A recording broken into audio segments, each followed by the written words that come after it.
Type 2 diabetes is a disease we're hearing more and more about, and it's affecting not just people in middle age, but adolescents and children too. Hi, I'm Hannah Burgess. I've come to the Liggins Institute to find out more about type 2 diabetes from the Institute's director, Professor Cutfield. Professor Cutfield is a paediatrician and an expert in the growth and development of children and young people. He sees many of his patients at the Institute's specialised unit for clinical research. Can you tell me, what is type 2 diabetes and how big a problem is it in New Zealand? Type 2 diabetes are high blood glucoses, high blood sugar levels, and it's usually caused by a combination of insulin not working very well and eventually not enough insulin being produced. And the high blood glucoses lead to the symptoms of drinking a lot, passing a lot of urine and weight loss, and so begins a journey typically in adults of type 2 diabetes. Almost 250,000 New Zealanders suffer from type 2 diabetes, and over the next 10 years that figure will go up by another 50%. It continues to march up. Much more common in Maori and Pacific Island people, about 3 times more common than it is in New Zealand Europeans, but it is a major problem for us. How does type 2 diabetes affect people's health and their everyday lives? It leads to a major change in lifestyle for them. People need to do regular blood glucose testing, they need to change their diet, they need to change their activity levels, and they often need to take oral medication.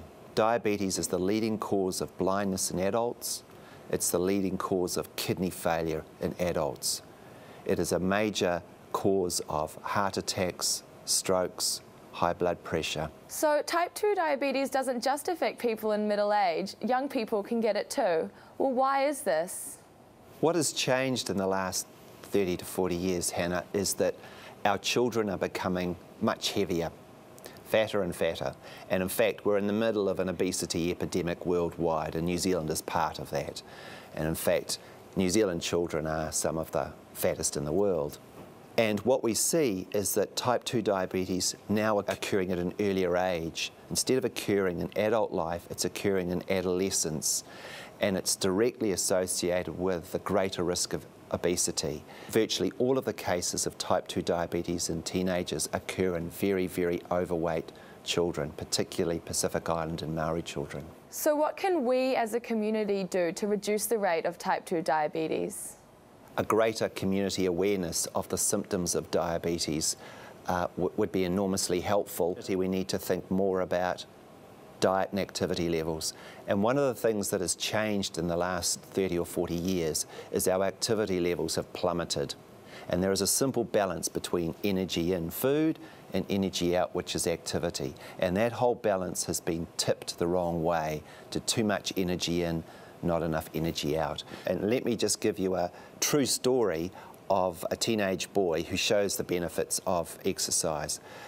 This boy at 16 weighed 160 kilograms. He had type 2 diabetes. He had high blood pressure. He had kidney problems. He dropped out of school and then went to live with his father in Australia. He came to see me 6 months later. He had lost 80 kilograms. And I said to him, how did you do this? This is dramatic. His diabetes had gone away, his high blood pressure had gone away, his kidneys were better. And he said, I ate whatever I liked. And I said to him, what were you doing? And he said, I was working with my father, and his father was cutting cane 12 hours a day, 7 days a week. And that's what he was doing, to show you the dramatic effects that exercise can have. So the fix isn't for everybody to go and cut cane, but it is to improve their exercise levels. It turns out there is no simple solution to type 2 diabetes, but diet and exercise throughout life are key. The thing that stands out for me is that as a community, we need to be aware of the risks and symptoms and to take action before it's too late.